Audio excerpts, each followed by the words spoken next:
اپنے چینل پر آپ کو ویلکم کہتے ہیں۔ روزانہ نئی کہانی سننے کے لیے اس چینل کو سبسکرائب کر لیجئے۔ شکریہ۔ ہر مرد کو اپنی شادی شدہ زندگی میں خوشی اور آسودگی ملے ایسا ضروری نہیں ہوتا۔ کچھ مرد تو اتنے بدقسمت ہوتے ہیں کہ اپنی خواہش کی تکمیل کے چکر میں لاکھ کوشش کر لیں مگر وہ خوشی اور سکون نہیں پا سکتے جس کے ہر دم خواب دیکھتے ہیں، اور ایسا ہے کچھ میرے ساتھ بھی ہوا۔ میں دلہا بنا اسٹیج پر بیٹھا تھا، میری دلہن میرے پہلو میں سجی تھی، وہ بہت حسین تھی، اتنی حسین کی نظر ٹکائے نہ ٹکتی۔ یہ محبت میں نے ایسے نہیں پائی تھی، اس کے لیے مجھے بڑے بڑے جتن کرنا پڑے تھے، مگر میرا دل گھبرا رہا تھا۔ شاید ہر دلہا اس دن کے موقع پر کچھ ایسے ہی جذبات رکھتا ہے۔ میرا دوست میری جانب میرے پہلو میں بیٹھا تھا، میں نے اسے کافی لانے کا کہا کہ شاید کافی پی کر میری گھبراہٹ میں کچھ کمی واقع ہو جائے۔ میرا دھیان پورا کا پورا اپنے پہلو میں بیٹھے وجود پر تھا۔ جیسے ہی میرا دوست وہاں سے اٹھ کر گیا، فوراً ہی ایک شخص اس کی جگہ پر آ کر بیٹھا اور میرے کان میں سرگوشی کرنے لگا۔ اس کے الفاظ ایسے تھے کہ میری روح تک کانپ گئی۔ اس نے کہا کہ تم اس لڑکی سے شادی کر رہے ہو جو باہر سے سراپائے حسن نظر آتی ہے، مگر اس کی خوبصورتی ہی تمہارے لیے سب سے بڑا عذاب بنے گی، کیونکہ یہ عورت کسی اور کے ساتھ پہلے ہی رہ چکی ہے، تم سے پہلے اسی مرد کے ساتھ کالی راتیں کر چکی ہے۔ تمہیں یقین آ جائے گا کہ اس کا رنگ جتنا سفید ہے، اس کا کردار اتنا ہی کالا ہے۔ بس تم ایک بار اسے تسلی سے دیکھو گے تو ساری کہانی تمہارے سمجھ میں آ جائے گی۔ یہ سن کر میرے رونگٹے ہی کھڑے ہو گئے، کیونکہ اس کے لہجے میں، اس کی بات میں اس قدر وحشت تھی کہ انسان سوچ میں پڑ جائے۔ اور پھر یہ بات تو ہی ایسی تھی کہ کوئی بھی سن کر پریشان ہو سکتا تھا۔ اس سے پہلے کہ میں اس کی طرف مڑتا، وہ اپنی بات مکمل کر کے وہاں سے اٹھ گیا۔ میں اس کا چہرہ بھی دیکھ نہیں پایا۔ سچ تو یہ ہے کہ اس وقت میرے جذبات کچھ ایسے تھے کہ میرا پورا وجود گویا برف بن گیا تھا۔ میں خاموشی سے آنکھوں میں مایوسی اور غم لیے پوری تقریب میں بیٹھا رہا۔ تھوڑی دیر پہلے جو خوشی کے جذبات تھے وہ اب پوری طرح کشمکش میں تبدیل ہو گئے تھے۔ میرے دل کی حالت عجیب ہو رہی تھی، لیکن اب کیا ہوگا؟ اس سب کو بدلا تو نہیں جا سکتا۔ میں اپنی دلہن کو لے کر اپنے گھر آ گیا، لیکن دل میں جو سوال اٹھ رہے تھے ان کا جواب کس سے لوں؟ کچھ سمجھ میں نہ آ رہا تھا۔ میں اپنی دلہن کے پاس جاتا مگر میرا دل عجیب سا ہو جاتا، اس کے چہرے کی طرف دیکھتا تو اپنے لیے جنبیت نظر آتی۔ اس کے تاثرات نے مجھے اس بات کا یقین دلوایا کہ اس کے دل میں بھی میرے لیے کوئی خاص جذبات نہیں ہیں، کیونکہ میرے کمرے میں آنے سے پہلے ہی وہ لباس بدل کر اپنے بستر پر دراز ہو گئی۔ میں بھی خاموشی سے اندر آیا، کپڑے بدل کر بستر پر لیٹ گیا، لیکن میرا ذہن عجیب سی الجھن میں کھویا ہوا تھا۔ میں نے جس رات کے برسوں خواب دیکھے تھے وہ سارے خواب ریزہ ریزہ ہو گئے۔ میں سانولے رنگ کا تھا، میری خواہش تھی کہ میری بیوی بہت گوری ہو۔ شروع کے دنوں میں غربت تھی، کوئی مناسب رشتہ نہیں مل سکا، لیکن پھر میں نے محنت کی، اپنے پیروں پر کھڑا ہو گیا، ڈھیروں پیسے کما لیے کہ شاید کوئی مجھ سے شادی کر لے، اور مجھے اتنی گوری چٹی اور خوبصورت بیوی تو ملی تھی، مگر میں نہیں جانتا تھا کہ اس کی خوبصورتی کے مجھے اتنی بڑی قیمت چکانا پڑے گی۔ میرا دل تو جیسے مٹھی میں آ گیا تھا۔ میں ایسے کردار کی مالک لڑکی کے ساتھ زندگی کیسے گزاروں گا؟ دل میں عجیب سی گھٹن تھی، لیکن میں بالکل خاموش رہا۔ اگلی صبح میں اس کے اٹھنے سے پہلے ہی کمرے سے باہر آ گیا، کیونکہ میں اس کا سامنا نہیں کر سکتا تھا۔ سب گھر والوں نے میرا اترا ہوا چہرہ دیکھ کر مجھ سے کئی سوالات کیے، لیکن میں نے کسی کو کوئی جواب دینے کی ہمت نہیں کی۔ اگلی رات بھی یوں ہی خاموشی سے گزر گئی۔ میری بیوی سمرا پورا دن اپنے کمرے میں رہی، میرا اس سے 2-3 بار سامنا ہوا، لیکن کوئی خاص بات نہیں ہو پائی۔ اگلی رات پھر ویسی ہی گھٹن اور ویسی ہی بے بسی تھی۔ میری کیفیت ایک دن میں ایسی ہو گئی جیسے میں کسی جیل میں قید ہو کر رہ گیا ہوں۔ ان سب حالات میں پوری زندگی کیسے گزار سکتا؟ میں نے سوچ لیا کہ میں نے اب کیا کرنا ہے۔ اب میں رات ہونے کا انتظار کرنے لگا۔ میں چاہتا تھا کہ اپنی بیوی کی سچائی جان سکوں، لیکن اس کے پاس جانے سے پہلے ہی میرا پورا وجود ایک عجیب سی کیفیت کا شکار ہو گیا۔ شاید یہ حسن کا کمال تھا یا خوبصورتی کا روب کہ میں اسے کوئی اور بات نہیں کر سکا تھا۔ بہرحال میں اس خیال میں بیٹھا تھا کہ وہ میرے پاس سے اٹھ گئی۔ مجھ میں ہمت ہی نہیں تھی کہ اس سے کوئی بات کر پاتا۔ اس کے بعد بھی کئی راتیں میں نے اسے جستجو میں گزار دیں، لیکن میں پوری طرح ناکام ہو گیا۔ ایک صبح میں اپنے ماں کے کمرے میں گیا۔ اماں بھی پچھلے دنوں سے میرا اترا ہوا چہرہ دیکھ کر کافی پریشان تھی۔ آج بھی جب ان کے پاس گیا تو قرآن شریف بند کر کے اسے انہوں نے الماری میں رکھ دیا۔ مجھے دیکھتے ہی میرے پاس آئیں اور میرے سر پر پیار کرتے ہوئے بولی، بیٹا کیا ہوا، تم اتنے پریشان کیوں ہو؟ میں اپنے جذبات قابو نہیں رکھ سکا۔ میں نے اسی وقت اپنی ماں کو ساری بات بتا دی، لیکن وہ بات جو آدمی نے کہی تھی میں اپنی ماں کو شرم و لحاظ کے پردے کی وجہ سے بتا نہیں پایا۔ اس معاملے کو مجھے خود ہی حل کرنا تھا۔ میری اماں بھی میری باتیں سن کر پریشان ہو گئی۔ میری بڑی بہن بھی ہمارے گھر ہی تھی۔ اماں نے اسی وقت انہیں کمرے میں بلا کر اس بارے میں مشورہ لیا۔ ان دونوں میں یہی طے پایا کہ سمرا کے گھر والوں کو بلا کر ان سے بات کرنا بہتر رہے گا۔ اماں نے انہیں فون کر کے بلوایا۔ سمرا کو اس بارے میں علم ہوا تو وہ خاصی گھبرائی ہوئی کہنے لگی کہ وہ نہیں جانتی تھی کہ ہم نے ان لوگوں کو کیوں بلوایا ہے۔ دوپہر سے پہلے ہی وہ لوگ ہمارے گھر آ گئے۔ اماں نے مجھے اور سمرا کو بھی اپنے پاس بلوا لیا۔ سمرا کے چہرے پر والدین کو دیکھ کر ایسا کوئی تاثر نہیں تھا جو عموماً شادیوں کے بعد لڑکیوں کے چہروں پر ہوتا ہے۔ وہ بالکل خاموش تھی، جیسے اسے کسی نے زبردستی یہاں بٹھایا ہو۔ اماں نے سب کی موجودگی میں ساری بات اس کے والدین کے آگے رکھ دی۔ یہ سب سن کر وہ لوگ بھی ہکا بکا رہ گئے۔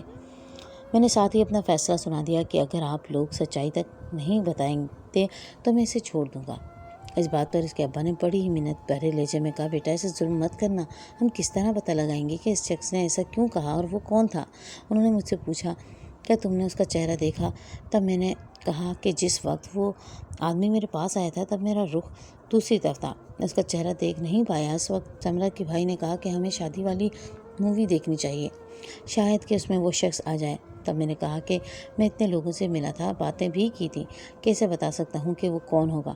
لیکن تب ایک دم مجھے خیال آیا کہ میرا دوست ابرار میرے پاس سے پانی لینے گیا تھا، تو تب ہی وہ آدمی میرے پاس آ کر بیٹھ گیا تھا۔ میں نے کہا کہ شادی والی مووی کی ماسٹر کاپی چلائی جائے جس میں وہ آدمی نظر آ جائے۔ ساتھ ہی میں نے ابرار والی بات بھی بتا دی۔ میری بیوی کے تو چہرے کے جیسے سارے رنگ ہی اڑ گئے تھے۔ اس کے چہرے پر ایک رنگ آ اور ایک جا رہا تھا۔ اسکرین پر شادی کی مووی چلائی گئی۔ جیسے ہی وہ سین آیا جہاں ابرار اٹھ کر اسٹیج سے جاتا ہے تو اس کے جاتے ہی بڑی سی داڑھی والا بڑی عمر کا شخص میرے پاس آ کر بیٹھتا ہے۔ اسے دیکھتے ہی سمرا کے گھر والوں کے تاثرات میں ایک عجیب سا تناؤ ہو گیا، جسے دیکھ کر ایک لمحے کے لیے مجھے لگا کہ شاید میری ساری باتیں سچ تھیں، لیکن اگلے ہی لمحے انہوں نے کہا کہ جو کچھ بھی اس شخص نے تمہیں کہا ہے وہ سب جھوٹ ہے، ہماری بیٹی میں ایسا کوئی عیب نہیں، لیکن میں بضد تھا کہ مجھے کوئی ثبوت دے تاکہ میری دل کی تسلی ہو جائے۔ میری باتیں سن کر وہ لوگ وہاں سے خاموشی سے اٹھ کر چلے گئے۔ میری بیوی ان کے جاتے ہی وہاں سے اٹھی اور اپنے کمرے میں چلی گئی، مگر میرا ذہن ابھی تک اسی سوچ میں الجھا ہوا تھا کہ اتنی معصوم شکل والی لڑکی اتنی بد کردار کیسے ہو گئی۔ اگلے ہفتے سمرا کے گھر والے ایک مرتبہ پھر سے ہمارے گھر آئے۔ وہ لوگ گھر آئے تو سمرا اور امی کو بھی بلوایا گیا۔ سمرا کی کیفیت تو ایسی تھی کہ جیسے کوئی بہت بڑا راز کھلنے والا ہو۔ سبھی اپنی سوچوں میں گم خاموشی سے بیٹھ گئے۔ تبھی اس کے ابا نے کہا کہ آج ہم آپ کی ساری غلط فہمی دور کرنے آئے ہیں۔ وہ ویڈیو والا شخص کوئی اور نہیں، دراصل میری بیوی کا سگا بھائی ہے۔ اس کے بیٹے کا رشتہ سمرا کے ساتھ طے ہوا تھا، لیکن ان کے ساتھ نئی رشتہ داری گانٹھنے کے بعد وہ لڑکا بری صحبت میں پڑ گیا، اور اب جب آپ کے ساتھ سمرا کی شادی کی بات ہوئی تو انہوں نے یہ سب کچھ صرف اور صرف ہم سے بدلہ لینے کے لیے کیا۔ ان کی باتیں سن کر تو پہلے تو مجھے یقین نہیں آیا، پھر ابا نے میرے آگے ہاتھ جوڑ کے کہا کہ ہماری بیٹی کو چھوڑ کر نہ صرف آپ اس کی زندگی برباد کریں گے بلکہ ان لوگوں کو بھی خوش کریں گے جو آپ دونوں کے رشتے کو توڑنا چاہتے تھے۔ ان کی باتوں اور دلیلوں نے مجھے مطمئن کر دیا۔ اس کے بعد میں نے اپنا رویہ اپنی بیوی کے ساتھ کافی بہتر کرنے کی کوشش کی۔ اماں کچھ دن باجی کے ساتھ ان کے گھر رہنے چلی گئیں تاکہ ہم دونوں میاں بیوی کچھ اکیلے وقت آرام سے گزار سکیں، لیکن میں جتنا بھی اچھا رویہ اپنا لیتا سمرا کے چہرے پر میرے لیے پیار تو کیا نرماہٹ کا کوئی تاثر نہ ابھرتا۔ یہ چیز مجھے اکثر حساس کمتری میں مبتلا کر دیتی۔ میری بیوی میرے لیے کوئی جذبات نہیں رکھتی تھی۔ اس کی عادت نے مجھے کافی پریشان کر رکھا تھا۔ وہ اکثر جا کر باتھ روم میں گھنٹوں بیٹھی رہتی اور کہتی کہ میں نہانے جا رہی ہوں۔ باہر آتی تو اس کا ایک بال بھی گیلا نہ ہوتا۔ کئی بار میرا اس سے بات کرنے کا دل چاہتا مگر میں خاموش رہتا۔ میں نے اس کے قریب جانے کی بھی کوشش کی مگر آج تک میں اسے چاہ کر بھی حد تک نہیں لگا پایا تھا۔ میرے دل میں اس کے پاس جاتے ہی عجیب سے وسوسے اٹھتے تھے اور جی گھبرانے لگتا تھا کہ وہ بھی مجھ سے جان بوجھ کر دور رہتی ہے۔ اگر وہ مجھ سے پیسے بھی مانگتی تو سر جھکا کر مانگتی، اس کے علاوہ مجھ سے کوئی بات ہی نہ کرتی بھی تو یا تو اس کا رخ کسی اور جانب ہوتا یا وہ چہرہ جھکا کر بات کرتی۔ خیر 2-4 دن ایسے ہی گزر گئے تھے۔ اس نے مجھ سے کچھ پیسے مانگے، مجھے اس کا اس طرح حق جتا کر مانگ لینا اچھا لگا تھا۔ اب میں خود ہی 2-4 دن کے بعد اسے پیسے دے دیا کرتا تھا۔ مجھے لگتا تھا کہ شاید اسی طرح ہمارے رشتے میں یہ فاصلہ کم ہو جائے۔ ایک دن میں اپنے آفس سے گھر آیا، مجھے اپنے گھر کی دیوار کے پاس ایک آدمی کھڑا نظر آیا جس کی داڑھی بڑی بڑی تھی۔ اس نے سیاہ رنگ چولا پہن رکھا تھا، گلے میں بڑے بڑے منکوں والی تسبیح ڈالی ہوئی تھی۔ مجھے اس کا یہ حلیہ ذرا عجیب سا لگا۔ اس سے عجیب بات یہ تھی کہ وہ مجھے دیکھتے ہی وہاں سے بھاگ گیا۔ مجھے ڈر تھا کہ کہیں وہ کوئی چور نہ ہو۔ میں جلدی سے گھر کے اندر آ گیا، لیکن ایسا کچھ بھی نہیں تھا۔ سمرا پودوں کو پانی لگا رہی تھی، باقی سب بھی نارمل تھا۔ میں نے اس شخص کے بارے میں کوئی ذکر نہیں کیا۔ اس دن بھی میں نے کوشش کی کہ سمرا کا تعاقب پا سکوں، لیکن میرا ہاتھ بے اختیار کپکپانا شروع ہو گئے۔ وہ بھی مجھ سے کم بات کرتی تھی، لیکن میں اس بات پر خوش تھا کہ مجھے اتنی گوری بیوی ملی ہے۔ مگر کئی بار میرے ذہن میں شادی والے دن اس شخص کی کہی ہوئی باتیں بھی یاد آتی۔ یوں کہہ لیں تو زیادہ بہتر ہوگا کہ اس کی باتیں اکثر میرے دماغ کے کسی کونے میں چل رہی ہوتی۔ اب میں ان باتوں کو ہمارے رشتے کے بیچ نہیں لانا چاہتا تھا، مگر سب سے بڑی بات یہی تھی ابھی تک وہ رشتہ شروع نہ ہوا تھا۔ خیر، اگلی صبح میں تیار ہو کر حسب معمول آفس چلا گیا۔ وہاں سے کام ختم کر کے جیسے ہی گھر پہنچا، وہی شخص آج پھر اپنی گلی میں ہمارے ہی گھر کا قریب پھرتا ہوا دکھائی دیا۔ اس وقت میں نے یہ سوچ کر نظر انداز کر دیا کہ شاید یہ کوئی معمولی بھکاری ہوگا اور اس کا روز کا معمول ہوگا اس وقت آنا، مگر پھر تو یہ سلسلہ چل نکلا۔ جب بھی میں آفس سے واپس آتا تو وہ کبھی ہمارے گھر کی دیوار کے پاس کھڑا ہوتا تو کبھی گلی کے کسی کونے میں۔ میرے اندر شک اس وقت پیدا ہوا جب ایک روز اچانک سے میں نے اپنے گھر سے نکلتے ہوئے دیکھا۔ وہ منظر دیکھتے ہی میرا دل تو جیسے مٹھی میں آ گیا۔ میرے اندر ایک طوفان برپا ہو گیا کہ آخر یہ سب کیا ہے۔ ایک مرتبہ پھر سے شک کی اس کڑی نے میرے اندر مضبوطی سے جگہ بنا لی۔ میں یہی سوچ رہا تھا کہ کہیں سچ میں میری بیوی کی حقیقت وہی تو نہیں جو اس شخص نے بتائی تھی۔ آخر کیوں یہ شخص روز روز اب مجھے اپنے گھر کے آس پاس نظر آتا ہے؟ تبھی میرے دماغ میں ایک ترکیب آئی، اور اس ترکیب سے یقیناً میں اس شخص کی سچائی جان سکتا تھا۔ اگلے روز میں آفس سے ذرا جلدی گھر آ گیا۔ جیسے ہی میں گیٹ کے پاس پہنچا، میں اندر سے اپنی بیوی کی ہنسنے کی آوازیں آئیں۔ میرے دل میں عجیب سے خیال آنے لگی کہ میری بیوی کو تو میں نے بولتے بھی کم سنا ہے، پھر یہ ہنس کس کے ساتھ رہی ہے۔ میں نے دروازے کی منی سے درز سے دیکھا تو وہی بوڑھا فقیر اندر میری بیوی کے پاس کھڑا تھا۔ اندر میری بیوی کو کوئی تعویذ دے رہا تھا، اور ساتھ ہی اس نے میری بیوی کی زبان پر کوئی کالک بھی لگائی۔ اپنی بیوی کی زبان دیکھ کر میں تو حیران رہ گیا۔ اس کی زبان پوری طرح کالی تھی۔ فقیر کہنے لگا کہ بس اگر تم اپنی زبان کو باقاعدگی سے کالی کرتی رہو گی تو تمہارا شوہر کبھی تمہارے پاس نہیں آئے گا۔ میری بیوی اس کی باتوں کا مسکرا کر جواب دیتی رہی، اگر اسے خود سے دور رکھنے کا یہی طریقہ ہے تو میں کبھی اسے اپنے پاس نہیں آنے دوں گی۔ یہ سب باتیں سن کر میری تو جیسے حواسوں پر بجلی گر پڑی تھی۔ میری بیوی مجھے خود سے دور کرنے کے لیے اتنی گھناؤنی سازش بھی کر سکتی ہے، میں نے کبھی سوچا بھی نہیں تھا۔ میرے اندر نفرت اور بے یقینی کا ایک لاوا سا ابلنے لگا۔ میں چاہتا تو اسی وقت اپنی بیوی کو طلاق دے دیتا، لیکن میں ایک بات جاننا چاہتا تھا کہ آخر وہ مجھے کیوں اپنے آپ سے دور رکھنا چاہتی ہے۔ میرا دل بڑی تیزی سے دھڑک رہا تھا۔ وہ فقیر پورے گھر میں نہ جانے کیا پڑھ پڑھ کر پھونکتا جا رہا تھا۔ جیسے ہی وہ واپس کے لیے مڑا، میں جلدی سے واپس پچھلی گلی کی طرف مڑا۔ ہمارا گھر گلی کے شروع میں تھا، اس لیے مجھے چھپنے میں مشکل نہیں ہوئی۔ جیسے ہی وہ فقیر میرے گھر سے نکل گیا، میں حسب معمول گلی میں مڑ آیا۔ اس وقت میرے قدم کسی مردے سے تھے۔ میرے قدموں میں ذرا سی جان نہیں تھی، یوں لگ رہا تھا جیسے کسی نے زنجیروں میں قید کر دیا ہو۔ میں گھر گیا تو بیوی نے حسب معمول نارمل انداز میں میرا استقبال کیا۔ نہ جانے کیوں وہ مجھے خود سے اتنا دور رکھنا چاہتی تھی۔ میں یہ وجہ سمجھ نہیں پا رہا تھا، اس لیے میں اسے فی الحال کچھ بھی نہیں کہتا تھا، بلکہ میں یوں خاموش کھڑا تھا جیسے کسی نے میری زبان پر تالا لگا دیا ہو۔ اس قدر حسین چہرے کے پیچھے اتنی تلخ، اتنی سیاہ حقیقت ہوگی میں سوچ بھی نہیں سکتا تھا۔ خیر، دن یوں ہی خاموشی سے گزرنے لگا۔ وہ شخص یوں ہی مجھے روز گلی میں نظر آتا، لیکن اب اسے دیکھ کر میں ڈرتا یا چونکتا نہیں تھا، بلکہ بلا تاثر خاموشی سے گھر چلا آتا۔ کافی دن گزر گئے، اچانک ایک دن اس شخص کا اس طرف آنا بند ہو گیا۔ شاید اس کا جادو پورا ہو گیا تھا۔ اب تو میرا اس کے جادو کے بغیر ہی اپنی بیوی کے قریب آنے کا جی نہیں چاہتا تھا، کیونکہ وہ میرے لیے کسی عذاب سے کم نہیں تھی۔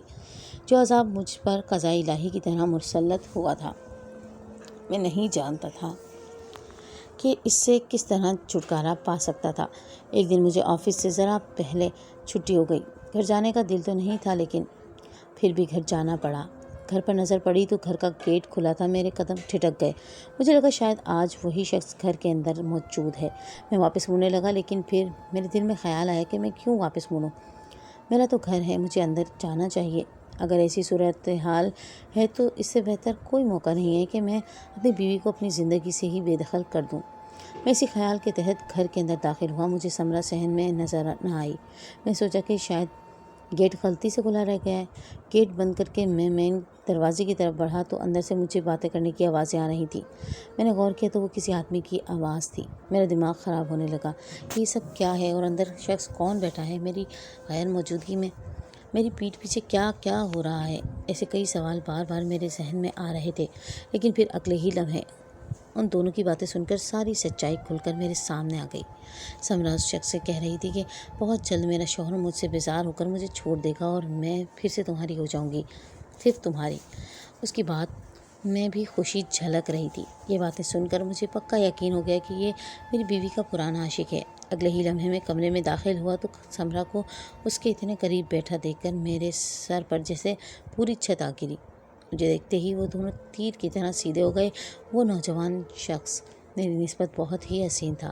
میں نے اندر جاتے ہی اس پر نفرت بھری نظر ڈالی اور کہا، تم کون ہو اور یہاں کیا کر رہے ہو؟ کیا میری بیوی کو بہکا رہے ہو تم؟ تب سمرہ خود ہی بول اٹھی، اگر تم سب کچھ دیکھ ہی چکے ہو تو میں سب کچھ خود بتا دیتی ہوں کہ یہ میرے ماموں کا بیٹا ہے اور میں اس سے بے پناہ محبت کرتی ہوں۔ تمہارے ساتھ میری شادی زبردستی کروائی گئی ہے۔ تمہارے پیسوں کی لالچ میں شادی تو میں اس سے کرنا چاہتی تھی۔ یہ سن کر میرے تو ہاتھ پاؤں میں جان ہی نہ رہی۔ اس کا انداز بڑا ہی بے باکانہ تھا۔ اس نے کہا کہ میں تم جیسی معمولی شکل و صورت والے لڑکے سے شادی کیوں کروں گی؟ یہ سب صرف میرے والدین کی ضد کی وجہ سے ہوا، ورنہ میں تو بچپن سے عمیر کے ساتھ منسوخ تھی اور اسی کو اپنی چاہتی تھی۔ میرے ماں باپ نے اپنی خاندانی لڑائی کی آڑ میں آپ سے رشتہ جوڑنے کے لیے ہمیں جدا کر دیا، لیکن میں آج بھی اسی سے شادی کرنا چاہتی ہوں۔ میں اسے کچھ کہنا چاہتا تھا، لیکن چاہ کر بھی الفاظ آئے وہ یہی تھے کہ میں تمہیں اسی وقت طلاق دیتا ہوں۔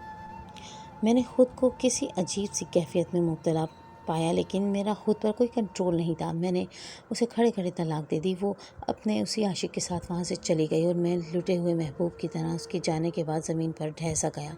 مجھے گورے رنگ کی محبت نے وہ سبق سکھایا جو کسی چیز نے نہیں سکھایا۔ اس گورے رنگ نے میری زندگی میں تو کالا ٹیکا لگا دیا، ایسا کالا کہ زندگی میں کوئی رنگ باقی نہیں رہا۔ سچ ہی کہا تھا کسی نے کہ گورے اور کالے سے کوئی فرق نہیں پڑتا، انسان کا اندر گورا ہونا چاہیے۔ میری کیفیت جو عجیب ہے قابو سی ہو جاتی۔ اس کا راز یہ تھا کہ وہ بڑی عمر کا مرد جو ہر وقت گھر کے ارد گرد اور کبھی گھر کے اندر بھی پایا جاتا، وہ شخص کسی قسم کا عمل کرتا تھا جس کے باعث میں بیوی کے قریب تک نہ جا سکتا تھا، اور وہ گھٹیا عورت خود یہ عمل کروا رہی تھی۔ اور یقیناً یہ میرے لیے بھی عبرت تھی کہ میں صرف گورے رنگ کی خوبصورت عورت ہی بیوی کے طور پر چاہتا تھا، اور اسی لالچ میں دن رات محنت کر کے اپنے حالات کو بہتر سے بہترین کی طرف لے گیا۔ لیکن میں آپ سب سے ایک سوال کرنا چاہتا ہوں، کیا مرد کو کوئی حق نہیں کہ وہ اپنی دولت کے زور پر ہی صحیح کسی خوبصورت بیوی کا انتخاب کرے؟ کیا معمولی صورت کے مرد کو خوبصورت بیوی حاصل کرنے کا کوئی حق نہیں